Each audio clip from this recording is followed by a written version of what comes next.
et notamment avec 3 catégories en fait. Donc les actions qui ne coûtent rien à l'entreprise, les actions qui ont un coût symbolique à l'entreprise et la troisième qui est les actions qui ont un coût un peu plus élevé. En plus de ça, il y a vraiment des reportages et des témoignages avec des personnes qui agissent aussi pour l'environnement et notamment avec Sandra à la page 64-65 que je vous invite vraiment à lire. Et donc c'est pour ça que aujourd'hui j'ai le plaisir de vous annoncer un petit concours Instagram avec ce livre. Donc le gagnant aura la chance de recevoir ce livre. Les conditions, donc je vais faire un post Instagram juste après pour vous donner toutes les conditions. Donc bien sûr, il faudra liker le post, il faudra s'abonner à notre page Instagram qui est biome.paris, bien sûr à la page de l'écrivaine de ce livre qui est Pascal Bossan, je vous le mettrai aussi. Et bien sûr à partager en invitant à une amie à participer. Et voilà, le tour sera joué et je vous souhaiterai bonne chance. Bonne journée.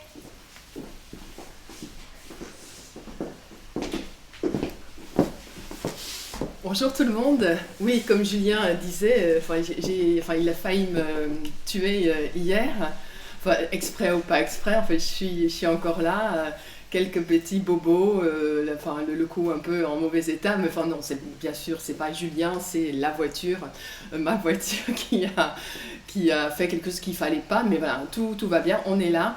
On a eu une semaine vraiment de folie en fait. Hier, donc on était chez Naturplast à Caen avec toute l'équipe pour voir en fait le procédé de fabrication des granulés à base de coquilles Saint-Jacques. Donc en fait comment ça se passe?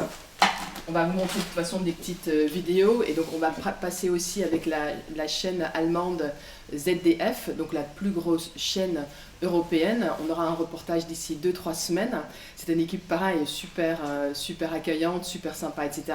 Et en fait, on a montré là-bas, en fait c'est Naturplast, qui est donc créateur de cette nouvelle matière, comment se passe la transformation des coquilles Saint-Jacques. Donc à la base, c'est bien des coquilles Saint-Jacques donc de Normandie qui ont été données ou vendues à la société Naturplast. Les coquilles ont été broyées, donc je ne sais pas si vous arrivez à bien voir les coquilles Saint-Jacques. Voilà, j'ai 2 caméras en fait, c'est pour ça, non, je louche pas, enfin pas encore, mais donc voilà. Je regarde de temps à autre. Et puis après, en fait, on a un poudre, en fait, on va vous montrer bientôt aussi le petit film avec les spaghettis, en fait, qui sortent de cette opération de production. Et après, on a ce poudre-là, en fait, qui est mélangé avec cette matière-là, du polypropylène recyclé. Et puis après, donc, ça donne la matière à base de 30% de coquilles Saint-Jacques qui sont donc injectées chez notre partenaire Nata. Et voilà, ça donne donc un bébé Labrosse qu'on a nommé Beige Perle à base de coquilles Saint-Jacques. On a eu la chance aussi d'avoir l'équipe de télé japonaise, donc on a eu la chance aussi d'avoir Laura qui est avec nous, qui nous crée aussi des t-shirts, en fait, qui nous crée des designs, des choses, etc. aussi pour Biome Paris. Donc c'est vrai qu'on a une semaine hyper intense, dense, mais on a réussi une super belle vente aussi sur Westwing. On a déjà atteint et même dépassé nos objectifs du mois. Donc on est super content. Et mardi prochain, on va aller chez notre partenaire Nata où on va parler du nouveau produit qui va commencer à être créé, qu'on a déjà tous, nous, au niveau de l'équipe en tête. Mais voilà, je vous en dirai plus. Là, j'ai le plaisir d'accueillir aujourd'hui ma copine Célia. Je vais mettre mon petit masque. Je te débarrasse le trône. Je t'invite donc à t'installer. Et voilà. Et on va discuter un peu de bâtiments durables. Enfin, raconte-nous qui tu es et qu'est-ce que tu as monté comme entreprise. Vas-y, je te laisse la parole. Alors, bonjour à tous. Moi, c'est Célia.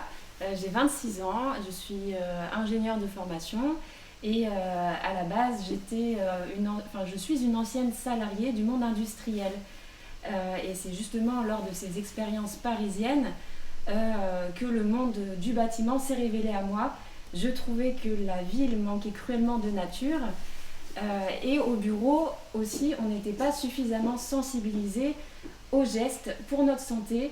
Par exemple, on aère souvent en plein pic de pollution à 18h, à 19h, plutôt que d'aérer avant. Les responsables ne s'inquiètent pas forcément de ces sujets, donc des pics de CO2 en intérieur, comment végétaliser un peu le bâtiment, etc. Et je me suis dit, moi je veux travailler là-dedans, j'ai envie de faire quelque chose pour les gens. Et c'est comme ça qu'en 2019, j'ai créé ma société qui s'appelle Oxivie. Et Oxivie, comment tu épelles? Tu peux épeler parce que c'est vrai qu'avec le masque. Vas-y. O-X-I-V-I. En fait, c'est une contraction de deux mots, oxygène et vie. Voilà, tout simplement. Et donc, c'est un bureau d'études environnementales. Alors, c'est un peu compliqué comme terme, mais c'est pour dire que je fais des études liées à la conception du bâtiment pour le rendre durable, mais aussi sain pour les occupants.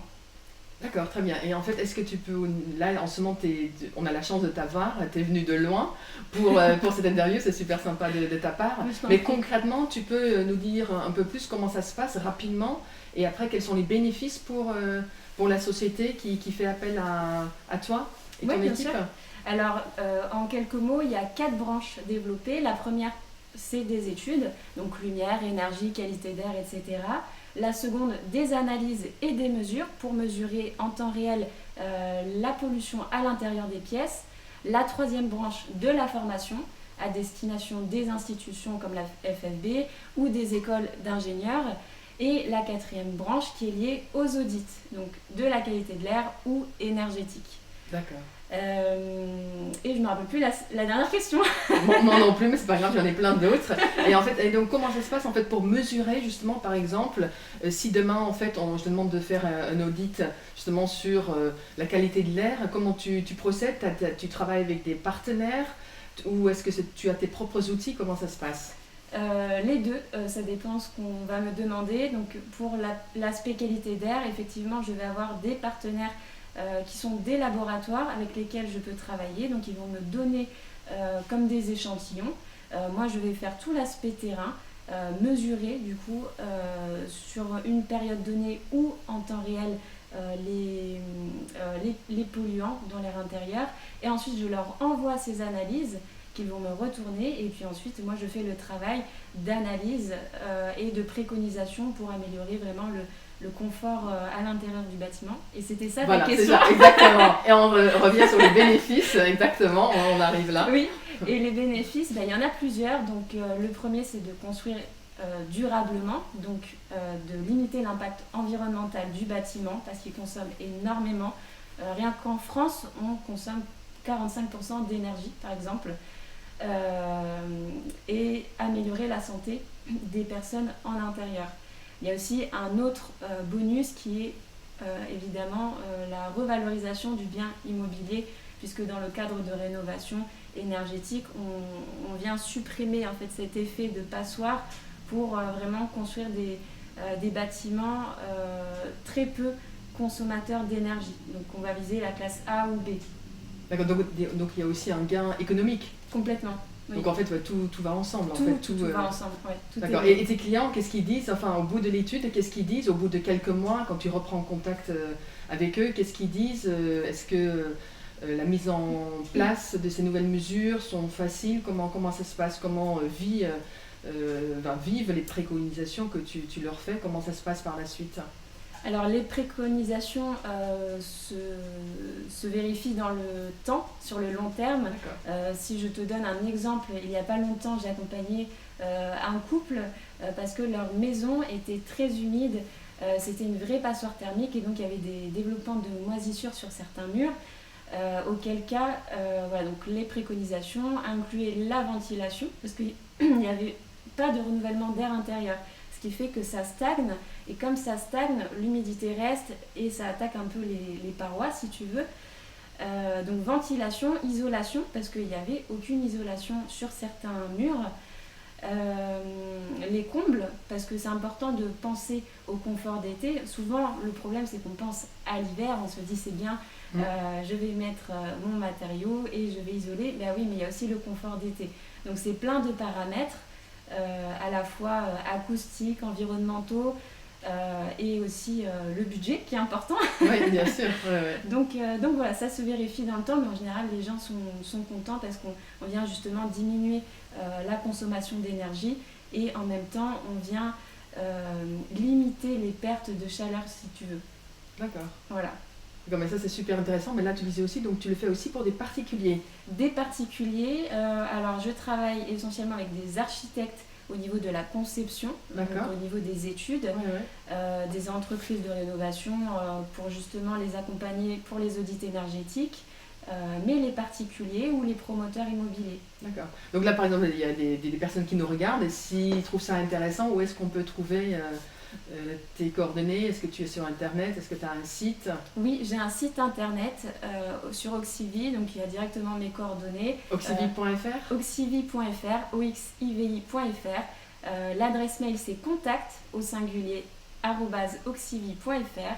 Il y a mon numéro de téléphone et sinon si les gens tapent mon nom sur Google ou sur un autre moteur de recherche éco-responsable, on pourra trouver facilement mon nom et mon LinkedIn par exemple. D'accord, intéressant. Et sinon, est-ce que pour ceux qui nous regardent, est-ce que tu peux donner 2-3 choses à faire au quotidien qui pourraient très simple à mettre en place et qui peut nous apporter tout de suite un meilleur être en fait, un bien-être, des bienfaits, quel type de plante par exemple?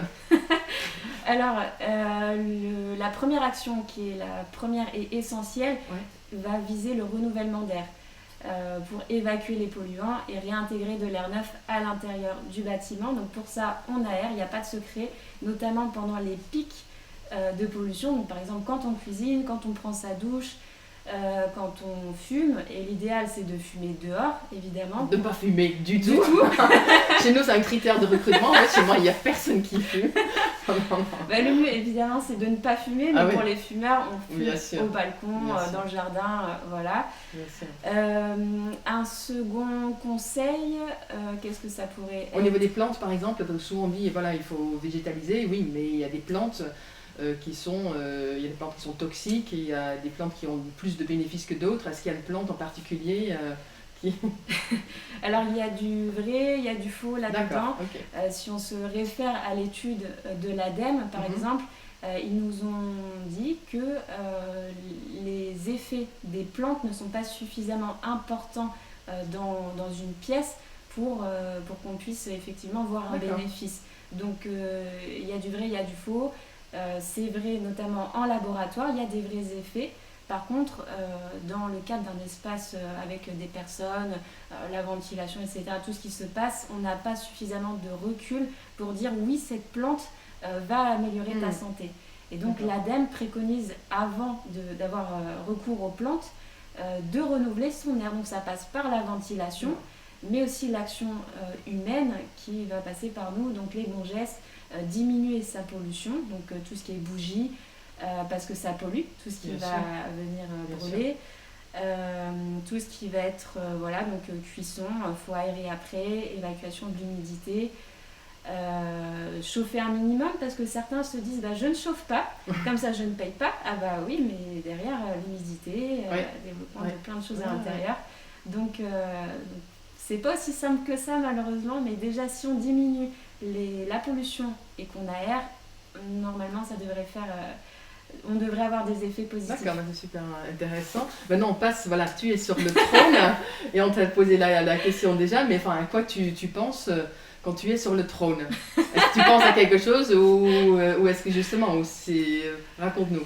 Écoute, moi je pense justement à déconnecter, parce que c'est vrai que dans le cadre de nos activités, on est quand même beaucoup sollicité, on fait beaucoup de choses, il y a une vraie surcharge mentale au quotidien, et donc quand Mais oui, évidemment, tu te vides comme tout le monde. Et voilà. Donc si on se vide, autant se vider l'esprit.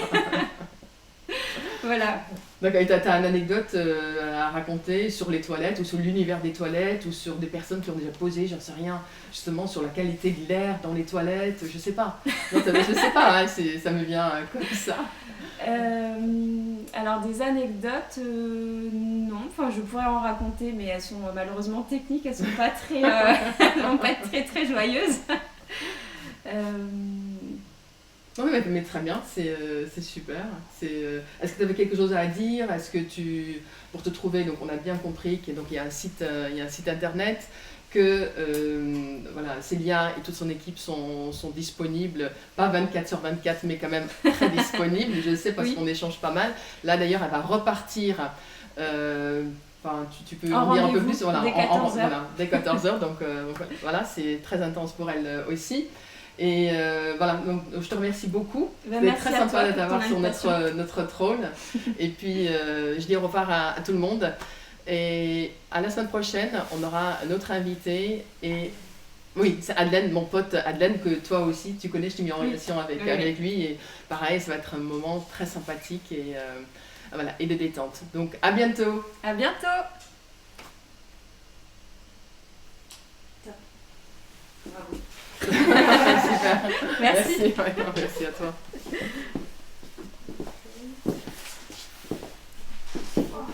Donc tu me disais que toi tu as fait rendez-vous, tu es blindé jusqu'à mars, c'est ça? Oui. Et après vous allez faire quoi après mars? Oh mais on continue. Ah oui, d'accord. Ouais.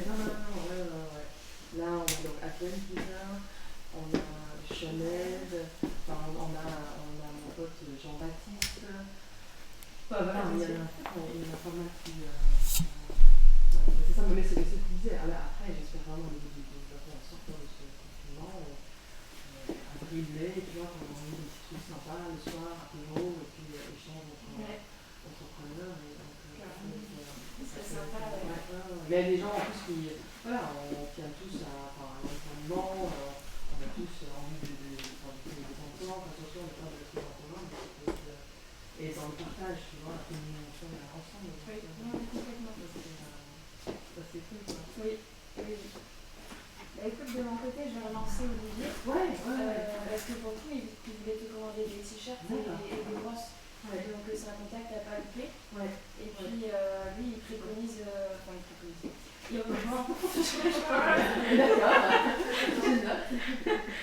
il revend les produits de ses partenaires. Donc il va revendre